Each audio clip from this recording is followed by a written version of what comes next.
One of my favorite franchises that is unfortunately dormant to this day is Burnout. The last time this series was even acknowledged through a new release was back when Burnout Paradise was remastered back in 2018. Since then, we've had spiritual successors to Burnout such as Three Fields Entertainment's Dangerous Driving, and Memories of the series. Not much else beyond that. Of course, that doesn't stop us from revisiting the games that have been released, which is what I've been doing as of late. From Paradise Remastered, to playing the third entry that debuted the takedown feature for the first time, to revisiting my personal favorite game from this series. This is a game that I remember playing a lot back in the day on the PlayStation 2, and is a game that I can really analyze and understand why it's so much fun today as an adult. It's time to both give and receive the dish that's best served cold as we take a look at Burnout Revenge.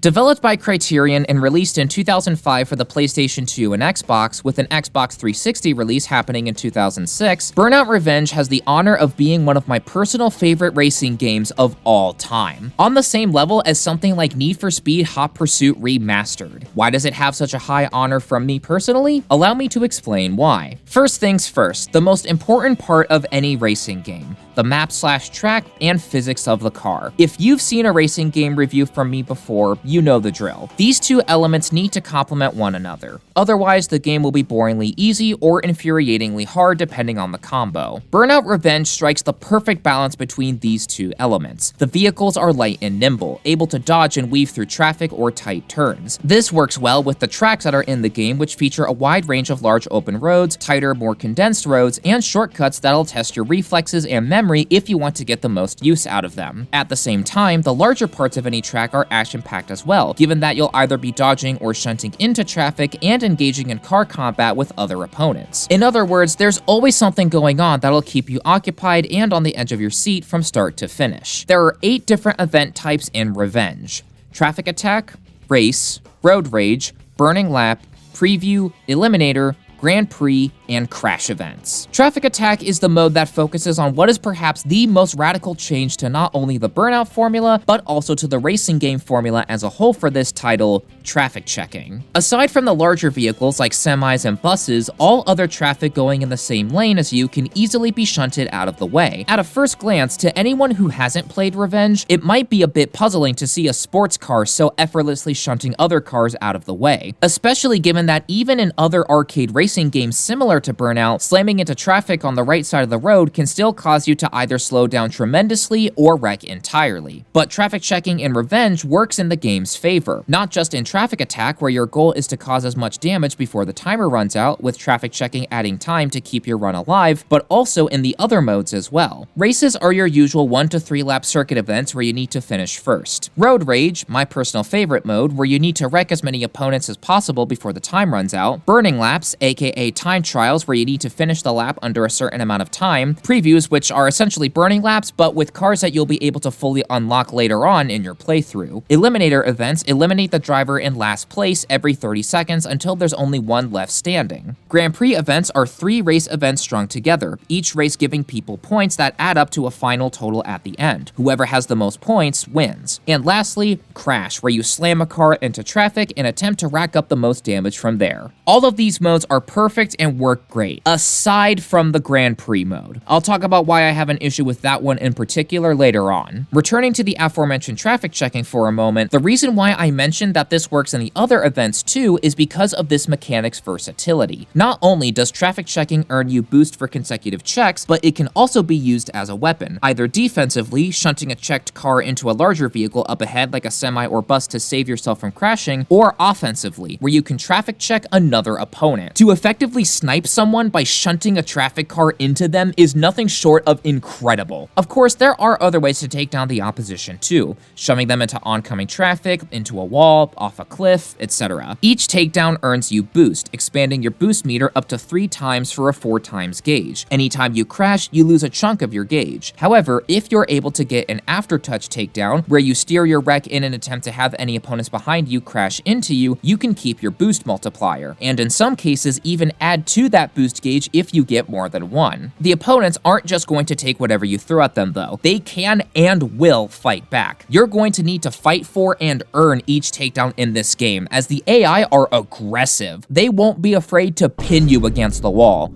rub against you, give you a shunt from behind, crush you from above, and ultimately wreck you something fierce. This makes each takedown feel all the more worth it, as you know that the AI tried to put up a fight, but through better driving, you were able to best the opponent in that battle. You'll be doing lots of these actions against the other drivers out on the road too, as the rubber banding will make sure that they always stay on your tail. Thankfully, it never got to a point where they blatantly cheat. From my experience, they maintain your pace when you're ahead and only do fair overtakes, in the context of a Burnout game at least. And when you're behind, the rubber banding will be toned down in a reasonable manner. Not so much that the AI slows to a grinding halt, but enough to allow you to have a fighting chance to catch back up. In the event that you do get taken out though, this game's subtitle comes into play. That opponent will be marked as your revenge rival, highlighted with a red position marker instead of the usual blue. If you manage to get your revenge and take them down, you get not only a refill and addition to your boost gauge if it's not already maxed out, but also a big boost to your skill rating, which can be found at the bottom right of your screen. The skill rating gauge starts out as just okay and goes up as you perform actions out on the road. Traffic checking, near missing, driving in the oncoming lane, drifting, and any aggressive actions against other opponents such as rubbing, shunting, takedowns, etc. This skill gauge can go all the way up to an awesome rating. If you start to choke though and get taken down a bunch or play it too safe, you can have your skill rating go down, meaning you're always incentivized to keep being risky and aggressive out there on the road. This skill rating is also what the core progression of the game revolves around. After each level, you get a final skill rating that can be influenced depending on what medal you get. In order for the level to be considered completed, you have to at least get a bronze medal for it. But bronze isn't what you're going to want to settle with, as that medal will take away 1 star from your final rating. Silver leaves your rating as is, and gold will add a star to your rating, meaning in each event you can earn up to 5 stars. These stars all count toward your rank. You start at the Harmless rank and work your way up to Elite, with different levels unlocking as you progress through the World Tour. You also get a consistent stream of unlocks, be they new events or new cars, which get faster and faster the deeper into the game you go. The faster the cars get, the more challenging the events are, as you not only need to manage the higher demands for gold medals, but also the higher speeds themselves. Thankfully, the tracks are still super solid to drive on even when the speeds really pick up towards the latter half of the World Tour. There are also these trophies that you can achieve for different small goals on each level. Completing the event without wrecking, taking down a specific car, getting a revenge takedown, and more can all be achieved here. Takedowns in specific parts of the map can be done for signature takedowns that make their return here as well. These signature takedowns can be pretty tough to get at times due to the more aggressive and resilient AI, but it makes moments like these all the more satisfying. The audio also plays its part in these takedowns, as the way the game emphasizes them can make anyone have goosebumps. Pair this up with the beefy sounds of the cars roaring to life as they go to war with each other out on the roads, the shunts, slams, and crashes of the car combat, and the music, which I unfortunately had to fully mute during my playtime of this game, as I'm not in the mood to get any copyright claims for this video, and you've got that immersion needed in order to keep you fully engaged.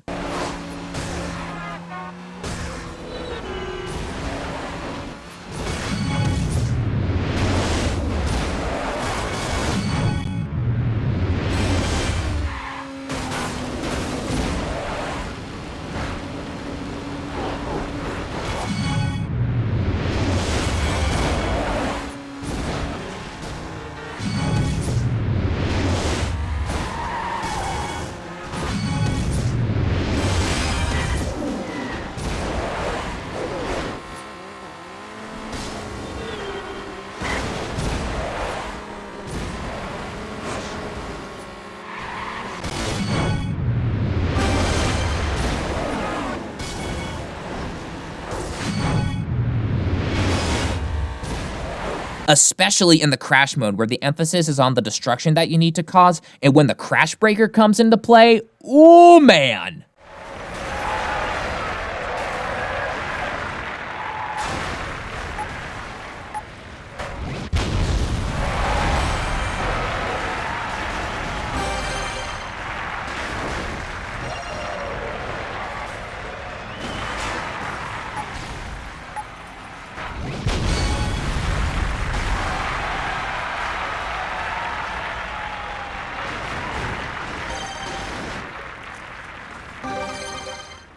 The Crash Breaker also comes into play in a number of events during the latter half of a playthrough as well, where you can use your boost to cause an explosion that can take down anyone caught in the blast. If you don't get anyone though, not only do you lose a chunk of your boost gauge, but you respawn empty-handed, resulting in a slow comeback. All of this combines into a flat-out fun racing game that is easily one of the best out there. But it's not 100% perfect. Although these issues are small in the grand scheme of things, I feel like they do still need to be pointed out. For one, there's a reason why you've been seeing the PlayStation 2 version of this game for this video. I did play through a decent chunk of the Xbox 360 version of the game through my Series X via backwards compatibility. I was originally planning on having that version be the one I used for the gameplay for this video, but I forgot just how overboard the developers went with the bloom here. This isn't an issue on every part of every track, don't get me wrong, but I would also like to play the game without getting flashbanged at all, please. It's for this reason that I, and many others from what I've heard, actually prefer the 6th generation version because the effects aren't as crazy over there. That being said, when the sun isn't blinding you, the graphics on the Xbox 360 version are the best. However, because of the consistency of the 6th generation graphics, along with the fact that the 6th gen version of this game still looks really good, I and many others prefer this version still. Remember when I said that the Grand Prix events are the only ones I have an issue with? That's because the game doesn't give you more rewards for those longer events. You get the same amount of stars from doing a single event here. In other words, you're doing 3 times the work since each Grand Prix has 3 races and getting rewarded as if you only did 1. You don't get 15 stars for getting an awesome rating in first place in all 3 races in the Grand Prix like you should. You only get 5 stars for placing first overall and maintaining your awesome rating through those 3 races. There's also a small nitpick I have with the crash mode. And before anyone says anything, no, I'm not talking about the scores needed for gold. While the trial and error gameplay can get annoying after a while, once you figure out where you need to crash and where you need to move once you initiate your crash breaker, you'll be fine. Just wanted to say that before anyone was about to complain of me having a skill issue for the gold medals. What I have an issue with is the fact that moving your car and spinning the camera are both tied to the left stick. If you're an aftertouch, you move the car. If you're not an aftertouch, you move the camera. If you get stuck with a bad camera angle, you essentially have to guess where to move your car, because by the time you spin the camera around to where you can get the best view of where you need to go, because time proceeds normally when not using aftertouch, you won't be able to move around since your momentum will be stopped by then. It's not a deal breaker by any means. There's still lots of fun to be had with this game's version of crash mode, but I can't deny that needing to guess where to steer your car can get really annoying. I also really miss the power-ups from Burnout 3's crash mode. Whatever happened to those? Everything else about Burnout Revenge, though, is perfect in my eyes. I'm serious, those are the only 3 complaints I have with this game. A testament as to how fun this game is. Overall, Burnout Revenge is still one of my all-time favorite racing video games. It's a game that I loved as a kid, and it's one that I still love to this day, now with a deeper understanding and appreciation as to why. I'm happy to say that although this game isn't exactly flying off the shelves anymore, it's still accessible depending on where you look. It's available on Xbox via backwards compatibility. If you've got your old PlayStation 2 or original Xbox lying around, there's that way to play. And of course, the game is accessible through other means if you know where to look. If you haven't gotten a chance to play this game yet, and you're a fan of arcade racing video games, I cannot recommend this game enough. This is a must play if you're a fan of the arcade racing game genre.